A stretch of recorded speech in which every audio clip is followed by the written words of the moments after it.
as mentioned, my name is Liz, and I'm giving kind of a couple of perspectives today. I'm a postgraduate student myself at York St John University, but I also work as a study skills tutor for university students in receipt of Disabled Students Allowance, or DSA, which, for those of you who don't know, is funding that comes most usually from the government, sometimes from universities, for disabled or neurodivergent students to get some extra support.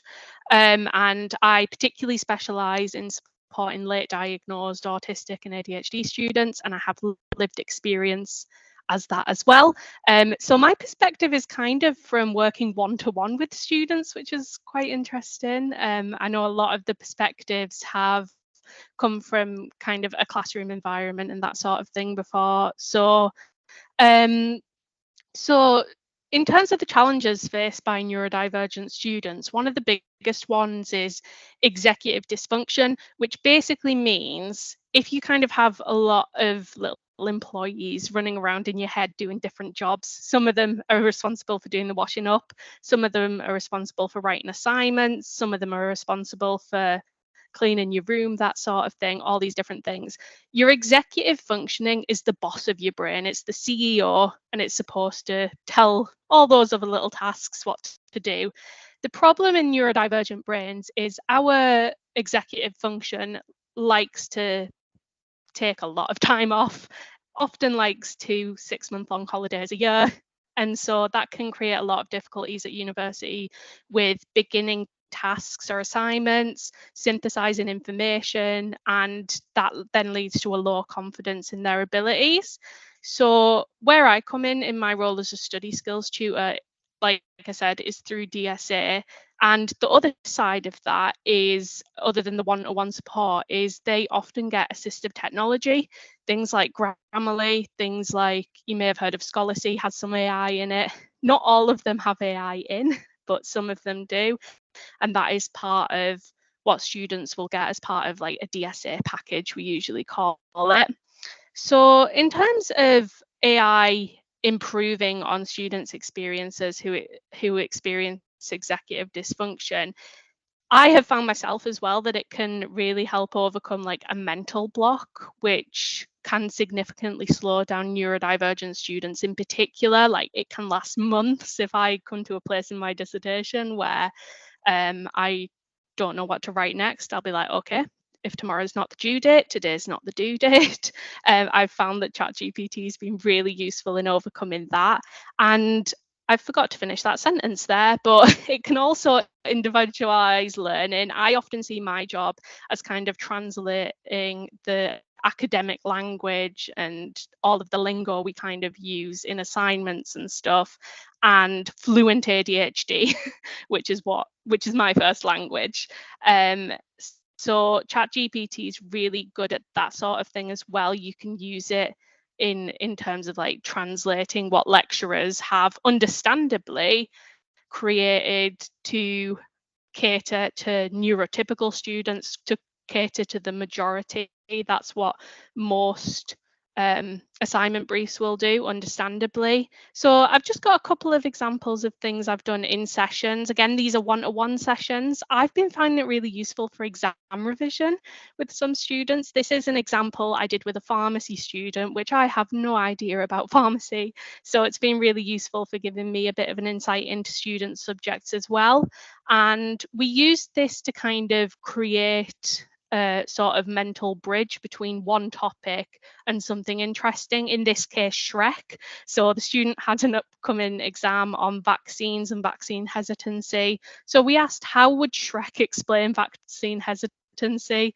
And it was quite cool as trying to like do Shrek's voice, that sort of thing. We've done it with politicians, we've done it with celebrities. It's been really fun doing that, and it's been really helping the students to kind of make that connection in their brains. Like, I always say to a lot of people, we remember stuff like the planets because we had songs about it in primary school, and we don't have that anymore. And using ChatGPT to make those connections can be really useful. The second one, I think a lot of people today have mentioned kind of a similar technique, but it's what I've been calling a critical response. So we've been literally asking ChatGPT to write an assignment or a literature review based on the student's topic, and then the student will go in and say how wrong ChatGPT is. And that way we're really focusing on their learning rather than just their assignment. Something that really bugs me is when students are only focused on kind of doing the tick box of their assignment and not actually learning anything in the process. So it's been really good to kind of figure out, what do you know? How can we build your confidence in this? Do you know more than this robot? I imagine you do. Most people would, which is nice. And this has been really successful. The example I used here was just from an assignment I did last term in the dark ages, about a month before ChatGPT came out, for my master's. So I saw this response and I was like, a lot of this is wrong, a lot of this is bias, and I've been finding that that's been really helpful. But I do have a few concerns with kind of the talk around AI and whether it's good or bad. A lot of people at my university seem to be on one side or another, which is completely understandable. I kind of sit in the middle. And my big concern is, like I said, a lot of students do get assistive technology through their disabled students allowance package. And I'm finding more and more students are reluctant to use any assistive technology at all, like Grammarly. I know it's got a bit of AI built into it now and that sort of thing. And it's been really useful in the past. And I think students are so worried about plagiarism that they're not using these things at all.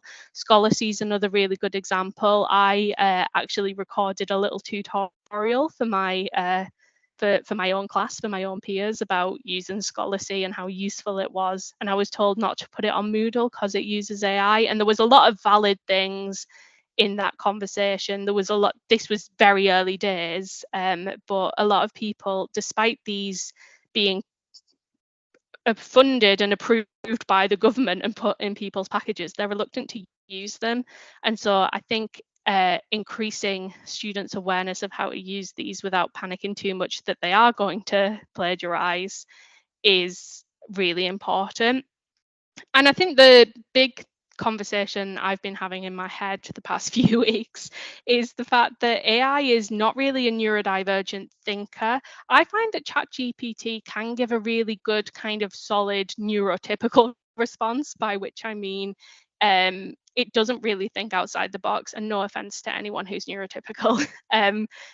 I just think it's very streamlined. It's very sort of, this is the answer based on these words you've put in, and it doesn't think outside the box. And I think what we can really do to encourage students to see the value in using AI is encourage them by letting them know and showing them that they are actually the creative piece that AI is missing. I don't think AI is going to get to that point where it's more creative than a person, maybe more creative than some people. But I think that the really valuable thing that neurodivergent students bring is that ability to think outside the box. If you look at all of the great creative thinkers, they're all dyslexic or have ADHD or they're autistic or something like that. And it's a really valuable skill to have at the moment. And as academia has been in the past, there's all these little things like grammar and spelling and planning and time management that come into a degree that have been kind of taking away from the creativity because neurodivergent students have to put all their energy into that. And I think now that we've got things like AI, we can kind of outsource the boring stuff in a way and still allow people to tap into that creativity. So it's just a little bit of a perspective from kind of both the perspective of teaching those students and being one of those students myself. Thank you. Wow, Liz, you are a superstar. What a talk. That's amazing. I don't know where to start. There were so many good points there. I'm blown away. I really am. It's just well done, and well done for being Thank you. you. Is what I wanted to start with. Great talk. Wow. Sorry, I'm just blown away by that. It was just, I think it's so important. I do have one question, if that's okay. And if you do have a question for Liz, if you'd like to raise your hand, while people are doing that, I guess you kind of questioned it or asked it already in saying that kind of AI isn't really neurodiverse, it's, I guess, leading on from that, what precautions do you think that educators kind of should take when using AI with neurodivergent students to ensure that it helps them rather than hindering? I think it's really important to kind of tap into students' natural abilities. I think the problem so far is, in many ways, a lot of educators do see it as a way of just cheating, and it's a black and white thing. Really think outside of the box a bit and think about those student skills, and how we can encourage them to use those alongside AI. I think that could be really useful. I mean, I think the thing is with neurodivergent students in particular, so many people are so used to just looking at the negatives of being neurodivergent, the things that challenge us, the things that have meant we've been behind in many ways for so long, and they're not used to looking at the things that we really excel in. And I think it's really important to tap into that. And ChatGPT and other AI I find elicit particularly useful is really good for filling that gap. And I think it's interesting because I think that a lot of the jobs and stuff and the skills educators are understandably worried about AI taken away are all those things that aren't creative. They're all the sort of little, what I call admin-y bits. I know they're not all admin-y bits, but yeah.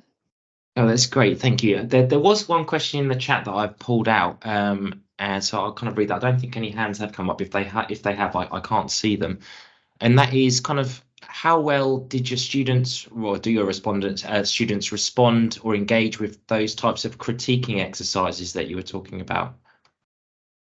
Um, I think they engage with them quite well from what I can tell. I'm quite hard at reading younger people than me, but I think that they do take it quite well. What I have noticed is really the confidence building when I present them with something like that, and they say, "Oh, I do know this about my subject because I know more than this robot does," and that's been really nice. And the good thing is, they can pull out something that ChatGPT's maybe missed, and then that's a great thing to focus their assignment on, especially a dissertation, really, because it is really just giving the basics. It's very, yeah, it's a basic boy, uh, really. And I think it's really nice to see how outside of the box people think.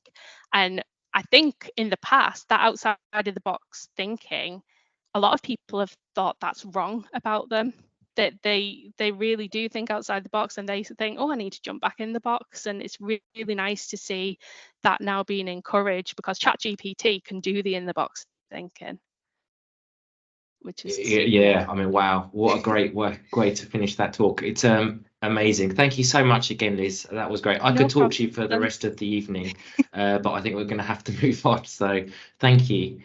Thank you.